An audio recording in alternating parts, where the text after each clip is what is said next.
Hello students, welcome to Adhyayanix. आज जो मैं चैप्टर पढ़ाने वाला हूँ वो क्या है, एरिया रिलेटेड टू सर्कल। ये जो आपका चैप्टर 12 है जो कि टर्म वन के लिए बहुत ही इंपॉर्टेंट चैप्टर है। सो आपने आपका जो फेवरेट फूड है, सबका फेवरेट फूड है पिज्ज़ा। आपके घर में जो क्लॉक्स लगी हुई होती हैं, घड़ियाँ, जो व्हील्स हैं, कार व्हील्स हैं, साइकिल का व्हील है, मोटर बाइक का व्हील है, या आपने डोनट खाया होगा। इन सब का शेप कैसा होता है, ये कैसे होते हैं? ये सर्कुलर शेप के होते हैं। सो सर्कल, आप समझ गए कि आज हम लोग सर्कल के बारे में पढ़ने वाले हैं एंड उसके एरिया के बारे में पढ़ने वाले हैं। आप बैठ के पिज्जा का एरिया निकाल लेना कभी, सेंटर से मैं सब कुछ बता दूंगा। तो आप उसका एरिया निकाल लोगे, उसका पेरीमीटर बता सकते हो। So what is circle? A circle is a locus of point which moves in a plane in such a way that its distance from a fixed point remains constant. Circle क्या है? Locus of point है। Locus क्या होता है? Locus मतलब होता है path. Circle क्या है? लोकस ऑफ पॉइंट, एक पाथ है पॉइंट का, इस पे बहुत सारे पॉइंट्स हैं जो कि एक फिक्स्ड पॉइंट से एक कांस्टेंट दूरी पे रहते हैं। ये आपका फिक्स्ड पॉइंट है, इससे सारी पॉइंट की दूरी कितनी होती है? कांस्टेंट। आप सब जानते हो सब, ये आर है, ये आर है, ये आर है, ये रेडियस होता है। So the fix point is called it centre. जो फिक्स पॉइंट उसको क्या हम लोग बोलते हैं? Centre. And the constant distance is called the radius of the circle. And ये जो कांस्टेंट दूरी है ना, ये वाली ओपी, इसको क्या बोलते हैं? हम रेडियस ऑफ द सर्कल, जिसको हम लोग आर से डिनोट करते हैं। ठीक है ना? मैं आपको ये बताने वाला हूँ कि इस चैप्टर्स में आपके लिए जो इंपॉर्टेंट टॉपिक्स हैं वो है पेरीमीटर, एरिया, पहले एक्सरसाइज के लिए, जो कि मैं इसमें पूरा कवर करूंगा। एंड जो आपका जो सेक्टर एरिया है, सेगमेंट का एरिया है, एंड जो उसके बाद है, जो थर्ड एक्सरसाइज है आपका, जो कि किसी भी कंबाइंड फिगर का एरिया जो निकालना है, उसको मैं लेक्चर 2 और लेक्चर 3 में पूरा वीडियो बना करके मैं आपको दे दूंगा। आपकी एक्सरसाइज 8.1 के लिए ये लेक्चर मैं यहाँ से स्टार्ट करता हूँ। What is perimeter?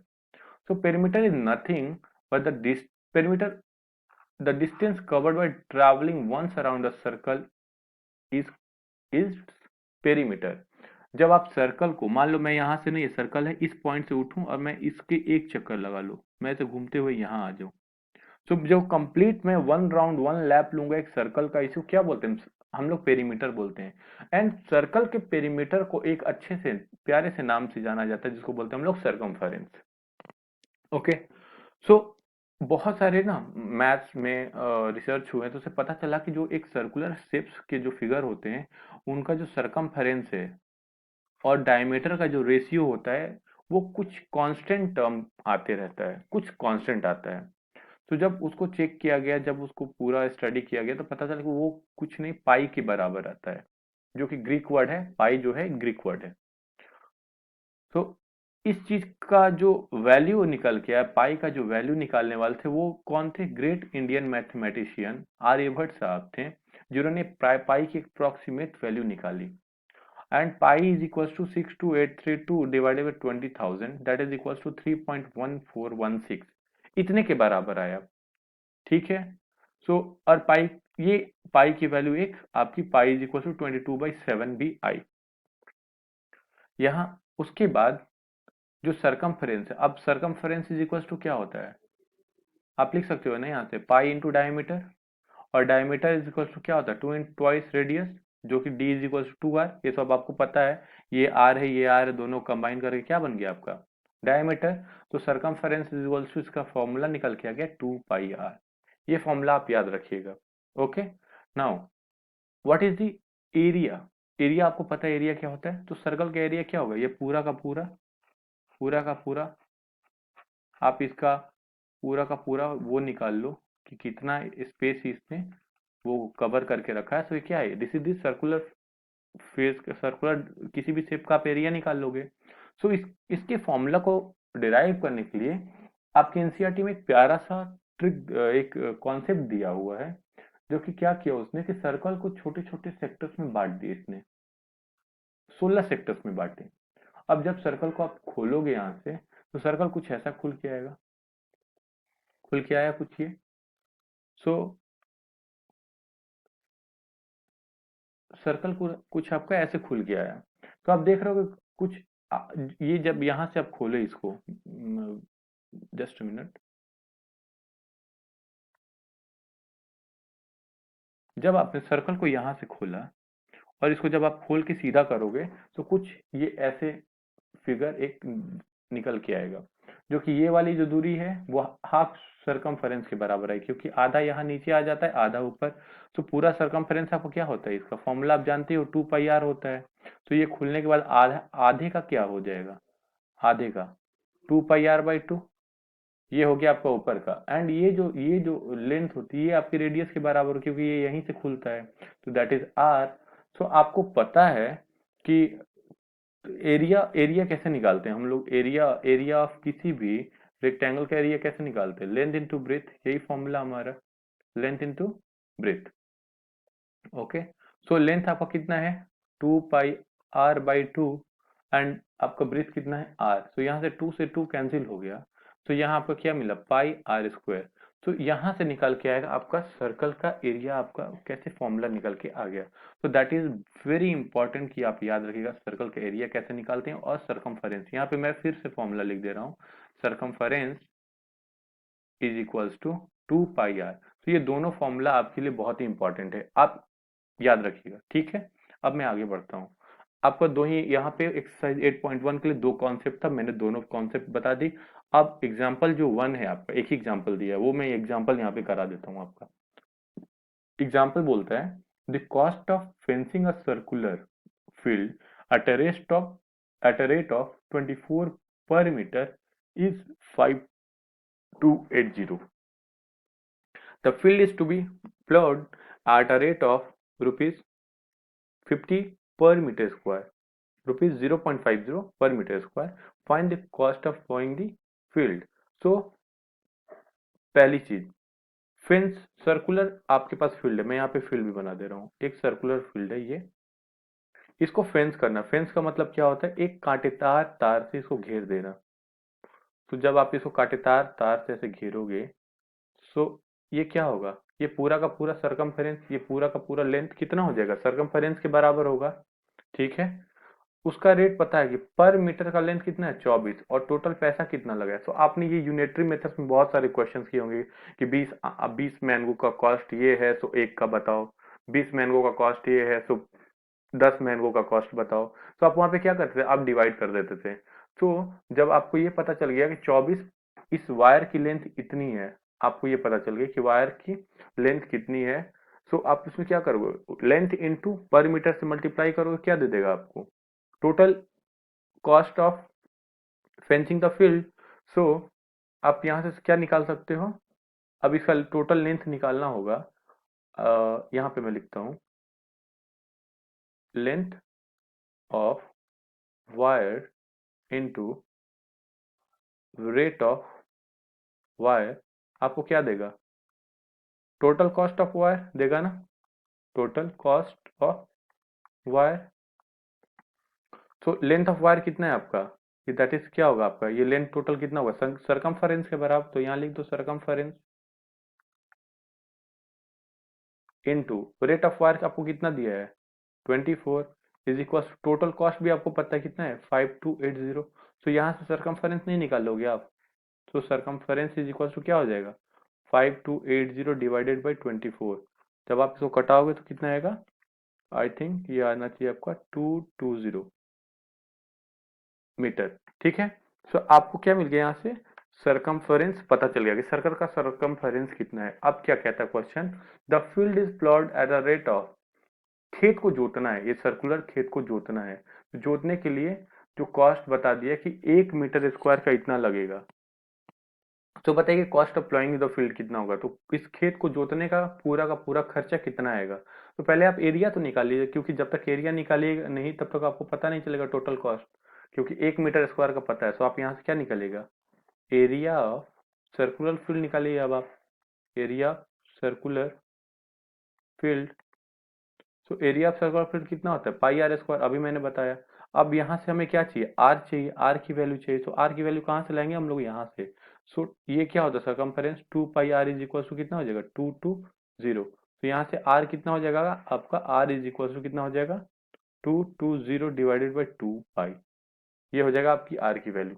आप आर की वैल्यू कैलकुलेट भी कर सकते हो, नहीं भी कैलकुलेट करोगे तो भी कोई दिक्कत नहीं, बट यहाँ मैं कैलकुलेट करके बता देता हूँ। आर इज इक्वल टू कितना हो जाएगा 220 डिवाइडेड बाई 2 इंटू 2 पाई, पाई की जब क्या लोगे, कुछ नहीं दिया तो 22/7, तो 7 डाउन में आके क्या हो जाए मल्टीप्लाइड बाई 7, ये कितना हो जाएगा आपका 10, ये कितना हो जाएगा आपका 5, सो आर की वैल्यू आपकी कितनी आएगी 35, ये होगी क्या मीटर में। तो अब एरिया ऑफ फील्ड आप निकाल लोगे यहाँ से, area of field equal to कितना हो जाएगा पाई, आर की वैल्यू कितने आए 35 होल स्क्वायर, तो ये कितने में आ जाएगा मीटर स्क्वायर। सो अब इसकी पाई की जब कितना 22/7, 35 इंटू 35, इससे जब डिवाइड करो तो कितना हो जाएगा 5, सो इनको जब आप मल्टीप्लाई करोगे तो इसकी वैल्यू आ जाएगी आपकी 3850 मीटर स्क्वायर, ये होगी क्या आपकी area of circular field.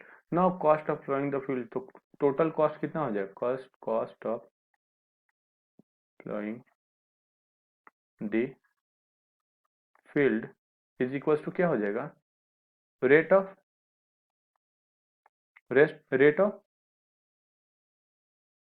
flowing the field into area, so rate कितना है आपका ₹0.50 इंटू टोटल एरिया कितना है 3850, सो आप इसको क्या करिए उससे मल्टीप्लाई कर दीजिए,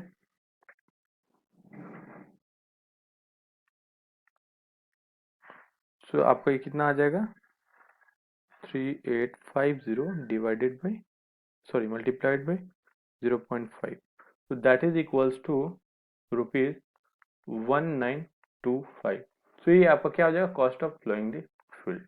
नाउ नेक्स्ट, अब आपकी एक्सरसाइज में मैंने एक्सरसाइज से आपके 4 5 6 क्वेश्चन दिए थे, मैंने 2 3 क्वेश्चन पिकअप कर लिए वहां से, एंड पहला क्वेश्चन क्या है जो मुझे अच्छा लगा क्वेश्चन मैंने यहाँ निकाल लिया, the radius of two circles are 8 centimetre and 6 centimetre respectively, दो सर्कल्स का एरिया क्या है 6 सेंटीमीटर और 8 centimetre, find the radius of circle having area equal to sum of areas of the two circle. ठीक है, सो मैं यहाँ पे ना मैं एक काम करता हूँ, मैंने 2 सर्कल बना लेता हूँ पहले, मैं 2 सर्कल्स बनाता हूँ, पहला सर्कल ये बना लिया मैंने 8 सेंटीमीटर का, दूसरा सर्कल मेरा 6 सेंटीमीटर छोटा होगा, ठीक है, तो मैं यहाँ पे एरिया बना लेता हूँ, यहाँ पे मैं ये भी दिखा देता हूँ आपको कि इसका रेडियस कितना है 8 सेंटीमीटर एंड इसका रेडियस कितना है 6 सेंटीमीटर। नाउ क्वेश्चन सेज कि एक ऐसा सर्कल है, एक ऐसा सर्कल है जिसका रेडियस, जिसका एरिया इन दोनों के एरिया के सम के बराबर है। सो एक मिनट, मैं इसको यहां बनाता हूं, यहां बनाता हूं, ये ऐसा है सर्कल है जिसका जो एरिया है वो दोनों के सम के बराबर है, मतलब इसका जो भी एरिया होगा इस सर्कल का, मान लो ये आर रेडियस का है, सो इसका इसका एरिया क्या हो जाएगा इन दोनों के एरिया के सम के बराबर है इसका, तो ये कितना हो जाएगा पाई, एरिया ऑफ सर्कल का फॉर्मूला पहले यहां आप लिखोगे,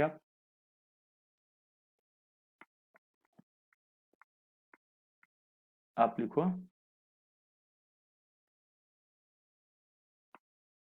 area of circle is equal to क्या होता है आपका पाई आर स्क्वायर, ये फॉर्मूला है, ठीक है। सो अब मैं ना यहाँ पे लिखता हूँ, ये मान लो ये पहला सर्कल है, ये दूसरा सर्कल है, और ये जो सर्कल बन के आया ये थर्ड सर्कल है मान लो। सो क्वेश्चन ये कह रहा है ना कि area of first circle plus area of second circle is equal to area of third circle, question यही बोला है आपसे थर्ड सर्कल।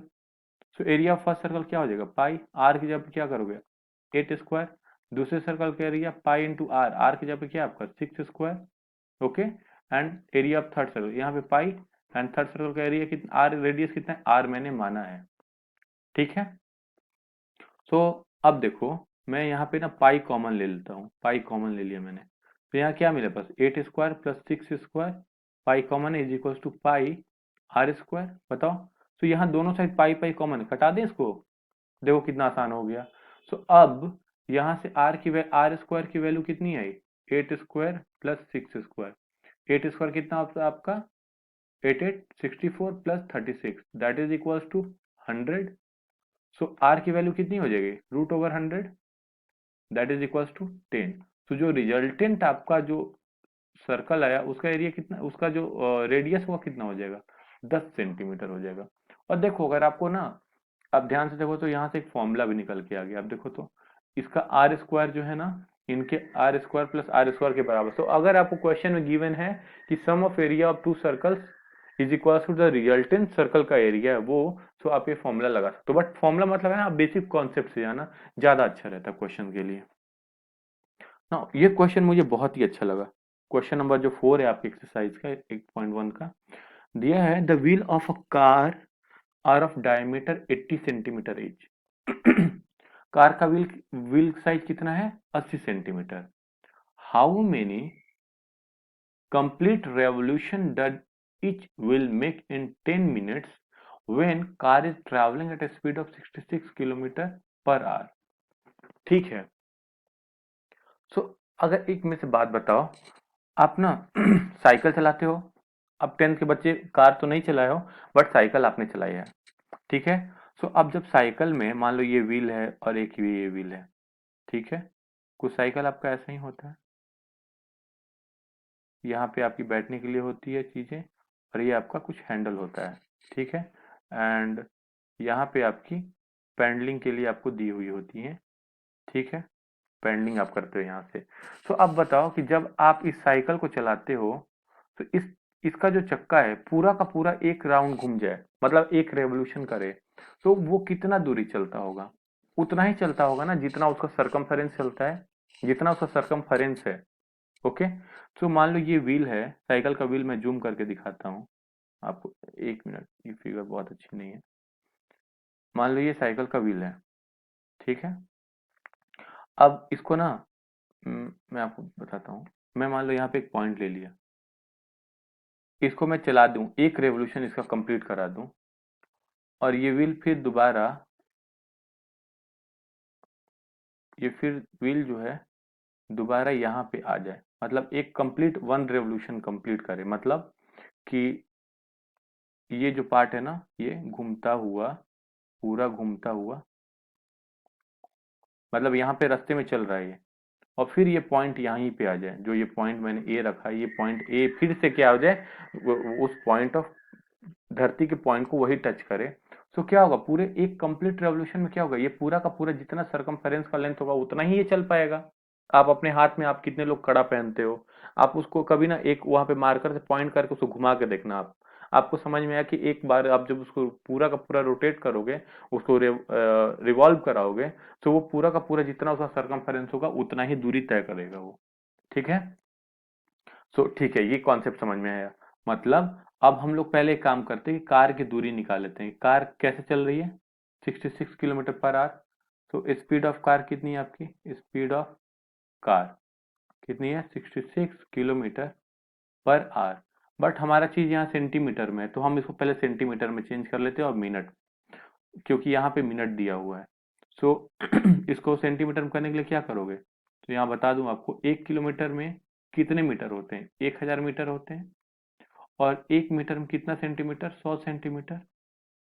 मतलब 1 किलोमीटर में 1 किलोमीटर में कितने हो गए, 1 2 3 4 5, इतने सेंटीमीटर होते हैं, मतलब 1 लाख सेंटीमीटर। तो यहाँ पे मैं क्या करूं, 1 2 3 4 5 डिवाइडेड बाई, एक आवर में कितना मिनट, 60। तो ये मेरा किस में आ गया, सेंटीमीटर पर सेकेंड में। तो इसको जब आप डिवाइड करोगे तो ये आपका कितना हो जाएगा, 11,000 सेंटीमीटर पर सेकेंड। मेरे पास एक चीज आ गया, इसकी स्पीड मैंने चेंज करके सेंटीमीटर, सॉरी ये मिनट में हमने किया था, मिनट में है, सेंटीमीटर पर मिनट में हमने ये चीज निकाल ली, 11,000, ठीक है। अब ये 10 मिनट, अब हमें पता है कि डिस्टेंस कैसे हम निकालते हैं, डिस्टेंस, डिस्टेंस इक्वल टू क्या होता है आपका, speed into time, speed into time. So speed कितना है मेरे पास, 11,000, नहीं, तो हमारे पास कितनी स्पीड है, 1,10,000, सॉरी 1,10,000 इंटू टाइम कितना है मेरे पास, टाइम दिया है 10। सो हमारे पास ये कुछ आ गई, 3 4 5, इतना क्या हो गया, सेंटीमीटर दूरी तय किया है कार ने, ठीक है। अब हम मान लेते हैं कि लेट नम अभी पूछा क्या हमसे कि कितना रेवोल्यूशन इसने कंप्लीट किया, how many complete revolution that each wheel makes. तो मान लेते हैं let n complete revolution each will makes, हमने मान लिया n। सो n इंटू अगर मैं क्या करूं, distance travel in one revolution कर दूं, n into distance travel in one revolution कर दूं, तो ये मेरा डिस्टेंस कवर निकल जाएगा क्या? हाँ, क्योंकि कार जितना ही व्हील रोटेट करके जा रहा होगा उतना ही दूरी तय करेगा उतने देरी में। ठीक है, तो ये वाली दूरी तो हमने ऑलरेडी निकाल रखी यहाँ पे, तो ये क्या हो जाएगा आपका 2 3 4 5 इतना सेंटीमीटर। सो आपको एन ही निकालना है, और distance travel in one revolution, एक रेवोल्यूशन कितना दूरी चलेगा, वो उतना ही चलेगा जितना उसका सरकमफेरेंस होगा। मैंने अभी समझाया आपको complete one. So N into 2 pi R is equal to कितना 11 लाख सेंटीमीटर। सो आप यहाँ से क्या एन निकाल लोगे, एन इज इक्वल टू क्या हो जाएगा 2 पाई आर। सो 2 आर, यहाँ पे मैं इसको करता हूँ 2 इंटू 40 इंटू पाई is equal to this much. So N is equal to कितना हो जाएगा 11 1 2 3 4 5 divided by 80 into 40 into 2 40, 40 into 2 80, and ये हो जाएगा आपका 22 इंटू 7। सो एक से एक जीरो कैंसिल, ये आपका हो जाएगा 1 1 2 3 4, ये आपका 2 बार में कटेगा, ये आपका कट जाएगा 2 3 5 6। ठीक है, और जब आप इसको डिवाइड करोगे 8 से, सो ये अप्रोक्सीमेटली 1 मिनट, ये आपका आता है 5000 डिवाइडेड बाई 8, ये आ जाएगा आपका 625। और इन आपके सो एन कितना है आपका 625 multiplied by 7, that is equals to कितना हो जाएगा आपका 4375 रेवोल्यूशन। तो इतना रेवोल्यूशन एक व्हील रिवॉल्व करेगा, इतना रेवोल्यूशन लेगा, तब जाके कितना इतनी दूरी को वो ट्रेवल कर पाएगा। ऐसे क्वेश्चंस आपके पेपर में आ सकते हैं, सो काइंडली ऐसे क्वेश्चन और भी जहां से मिले आप रिवीजन कर लो। नाउ नेक्स्ट क्वेश्चन जो आपका लास्ट क्वेश्चन था, क्वेश्चन नंबर 5, ये क्या बोलता है, tick the correct answer in the following and justify your choice. So आपके पास ऑप्शन है, ए ऑप्शन ये है 2 यूनिट दिस। ओके, क्वेश्चन क्या बोलता है वो देखते हैं। If the perimeter and area of circle are numerically equal, कह रहा है कि अगर perimeter and area of circle क्या है नंबर वाइज, मैग्नीट्यूड वाइज क्या है इक्वल है, मतलब 5 सेंटीमीटर अगर पेरीमीटर तो 5 सेंटीमीटर स्क्वायर एरिया भी है, क्योंकि यूनिट तो पेरीमीटर का यूनिट सेंटीमीटर होगा, तो एरिया की यूनिट सेंटीमीटर स्क्वायर होगा। सो यूनिट वाइज तो कभी सेम नहीं हो सकता है, बट मैग्नीट्यूड वाइज सेम हो सकता है। ठीक है, then the radius of circle is, तो रेडियस ऑफ सर्कल बताए। सो पेरीमीटर कैसे निकालते हैं हम लोग, पेरीमीटर इज इक्वल टू हम लोग क्या लिखते हैं 2 पाई आर, एंड एरिया कैसे लिखते हैं हम लोग पाई आर स्क्वायर। सो कह रहा है कि दोनों न्यूमेरिकली इक्वल हैं, सो लिख इक्वल कर दो इसको। So perimeter is equal to area, so perimeter कितना है 2 pi R is equal to pi R square. ठीक है, और क्या लिख सकते हो 2 पाई आर, मैं इसको सिंपल में लिख के दिखा दूं, पाई इंटू आर, एक आर से आर कैंसिल, पाई से पाई कैंसिल। तो यहाँ से आपको क्या दिख रहा है आर इज इक्वल टू 2 दिख रहा है, आर इज इक्वल टू 2। हाँ, तो सिंपल था, आर इज इक्वल टू 2 क्या यूनिट। तो आपका ऑप्शन ए क्या है सही है। ठीक है बच्चों, सो यहाँ तक आपका एक्सरसाइज 12.1 के लिए मैंने कंप्लीट आपका सॉल्यूशन बता दिया, और चैप्टर का पूरा ब्रीफ में मैंने चैप्टर्स पूरा यहाँ आपको बता दिया है। आगे का जो एक्सरसाइज 12.2 है और 12.3 के लिए लेक्चर्स 3 एंड 4 आपको अपलोड कर दिए जाएंगे। और अगर आपको लेक्चर्स अच्छे लग रहे हैं तो काइंडली इस लेक्चर्स को आप शेयर करिए अपने फ्रेंड्स के साथ, एंड बोलिए उनको कि सब्सक्राइब करें, एंड बाकी वीडियोस को लाइक्स एंड कमेंट आप करते रहिए। Thank you.